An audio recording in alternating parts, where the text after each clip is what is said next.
That's what you should be doing, that like button and that subscribe button. Listen guys, today's video is important. Why is that? Okay, 2 reasons. First off, giveaway. Stick to the end of the video to find out the details on how to participate and what we're giving away. Second, this tutorial is going to be the best Veve tutorial you've ever seen on how to get every single drop. Alright, it's going to give you 5 simple components, but the 5 simple components have been mentioned several times before, and it's just going to be all compiled into one video, nice and sweet for your delivery. You can send this to your friends who are having trouble with their drops. So why is it important for you to follow all these steps, you might ask? Well, the tiniest 1/10 of a second will be the difference between you getting that super secret ultra rare Spider-Man and you not getting that secret rare Spider-Man. Even with the drops of 60,000, it's still extremely unlikely that you're going to be able to get it because there's 300,000 other users competing for that. If you follow these steps, you're going to increase your chances way higher than if you're just doing whatever you're doing now, because it doesn't seem to be working, does it? It's going to be ranked in order from most helpful to least helpful. However, they're all going to provide some sort of significance to you. I personally do 4 of the 5, so let's dive right in. Alright, so the first step, and this is going to apply to everybody, you're going to want to make sure that you know what you're going to do for the drop. So for example, the collectibles, the comics, and the blind box drops all have different forms of purchasing. If you are an Android, download Veve Dropaholics, okay?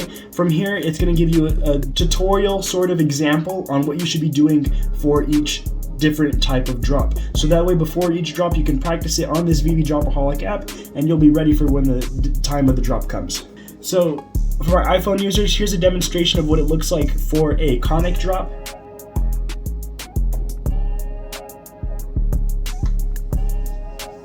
Here's a demonstration of what it looks like for a collectible drop. And here's a demonstration of what it looks like for a blind box drop.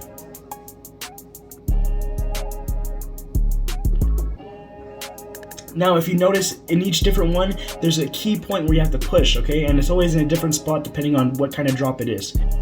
Step number 2, okay, you're gonna want to check which connection that you have and which one is gonna be the fastest. Now, I'm not talking about megabytes download or megabytes upload. I'm talking about ping, okay? This is what measures how quickly it takes for your ping. Think ping pong, right? You go ping and then they go pong, and you're sending it back and forth. So when you send a packet, is what it's called, to the other person, they receive what is called that same packet and they pong it back.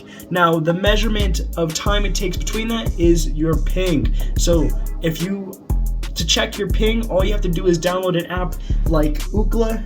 So what you're going to do is you're going to turn off your data, you're going to have just your Wi-Fi on, and you're going to see how quickly you're going to see how small your ping is on just your Wi-Fi connection. The next thing you're going to do is you're going to turn off your Wi-Fi connection and you're going to turn on your data connection. Then you're going to do the same measurement and you're going to see which one is running faster. And of course the faster one is the one with the smaller number there. So personally I have a 5G connection, so I'm able to use my data, but that's not what I do. I was able to snag the Mickey drop in the middle of a mall because I was using 5G full of crowded people. I thought there was no chance I was going to get it, but I managed to grab a common Mickey. It was a great day. But once you know which connection works fastest for you and which one's giving you the least ping, then that's the connection you're going to want to use. I personally invested in a Anchor USB to Ethernet cable adapter, so this way I can hardwire my phone's connection to my Ethernet cable. This is a video demonstrating literally how I do it. Okay, so right there is where I plug it into this. I use this blue Cat 6 cable. Now, I recommend purchasing a Cat 6 cable to go along with this, but if you don't have a Cat 6, a Cat 5 should be fine. I'm pretty sure the Cat 6 just provides a slightly better ping, and that's what we're looking for here, is that quickest time to get to that server so Veve knows it's us, and they can put us there and write us down for that grab. Now, altogether, that was about $30–40, and it was worth it for me. If you're on an iPhone, I don't think they have any options like that where you can hardwire your connection. I would do some research, though, because I honestly have no clue. Now, if you're in the typical 99% of people, using that hardwire connection is going to be the best option for you. However, if you can't afford the hardwire option, you're also very likely going to be better off using Wi-Fi unless you do have that 5G capability and a strong 5G capability.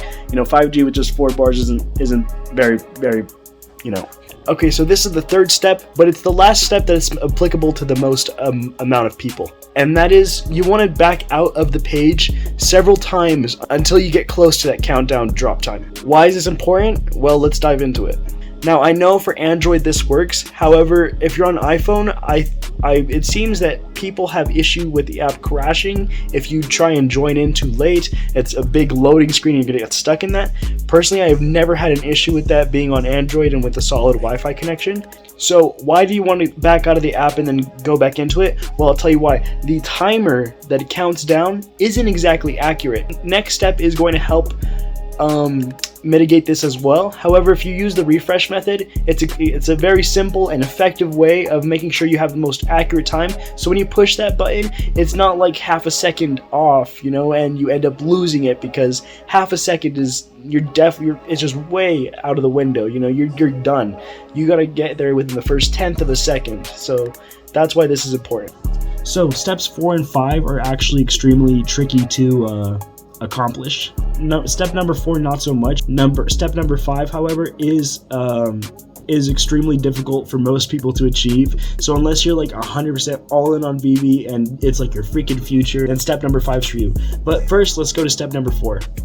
So for step number 4, you're going to want to do this. There's a website with a world timer and it gives you an accurate description. So like we mentioned in step 3, the reason why we want to back out of the app and then head back in is because of the fact that we realign those clocks, okay? The reason why you want to look at the world clock simultaneously while doing this Veve drop is if you time that second down on the accurate timer, you're not gonna, it doesn't matter what your app's going to say because you know when you're going to press that button. Now, personally, I don't really recommend this method all that much, but a lot of people swear by it. The reason why I don't recommend it is because it does use up some of your internet's bandwidth, right? Just having another page open is an issue. And if I didn't mention already, you want to make sure all your other apps are closed, okay? So because it's going to help with your bandwidth. Make sure your friends, your families off their devices, or they're trying to get the Veve drop with you, because if they're not, then that's a disadvantage for you. So if you use the world timer and then time your drops, you're going to be a little bit more likely that to get your timing more accurate. Now, another thing that this world clock timer allows you to do is go in for the rebounds. Now, if you didn't notice, when you try and do a regular Veve purchase, it's going to give you a window of time for you to pay the gems so that you receive your item. Now, some people, they can't pay that window of time, and so it runs all the way down and they lose out on their item and it goes to the next person. Now, how does it determine the next person? Well, the way it does it is if you go back into the app exactly 2 minutes after the initial drop, there's an opportunity for you to see a buy now button where you can hit it and go in for the rebound. Now, I have never ever hit one of the rebounds, but if you want to use this method, you have an opportunity of getting in the second or the third time around. Every 2-minute intervals. Good luck. I've never gotten anything like that. Step number 5 is for my extremely lucky people that live in either Virginia or London. Both of these locations are where the Veve servers are located, and it's going to give you the absolute best possibility of getting your ping from your phone to their servers that are allocating out these NFTs. If you live in Virginia or London, you have an advantage compared to everyone else. And if you know anyone that lives in Virginia or London, tell them about the Veve app and tell them how much more money they could be making just by participating in the drops. So those were the 5 steps. If you guys enjoyed this video, make sure you hit the thumbs up and smash subscribe button. The giveaway, all right, let's talk about the giveaway. I'm going to be giving away 1 COC and 1 mojito, okay? If you're not familiar with what a COC is, watch this video up here. It is currently going for a price of around $220. However, I could easily see that being $60,000 by 2025. So you could be missing out on an early Bitcoin here, and so sign up for this giveaway. The mojito is a side thing of Cocktail Bar, and it's right now has no real utility, but it's going for $100, and you could win that too. The giveaway is for both pieces, so you can so as the winner you would receive both 1 Cocktail Bar token and 1 mojito. I'm extremely thankful to Raphael from the Telegram group for donating 2 COC and 2 mojitos to this channel, and for the sake of his donation, I'm giving half of it back because it's my first donation, you know, it means so much to me. This video is gonna do well, and I'm hoping it pays off. If you enjoyed this content, smash subscribe, leave a like, and if you see Raphael in the Telegram group for the cocktail bar, you say thank you to him, because he made this giveaway happen, and I'm very appreciative, and I'm very appreciative and thankful for him for that, because it's not every day that someone donates like an $800 something worth $800 to anyone, and that's super huge for me. It really made my whole month, and it started off my 2022 with a freaking bang. That's nothing to scoff at, and I just want to prove him right with this channel. I want to do good. I want to promote Cocktail Bar, and I want to see his investment go far. All right, so if you want to support that, you hit the subscribe button and you smash the like. Anyways, that was Poba.G. All right, I'm out. Take care. Have a wonderful day.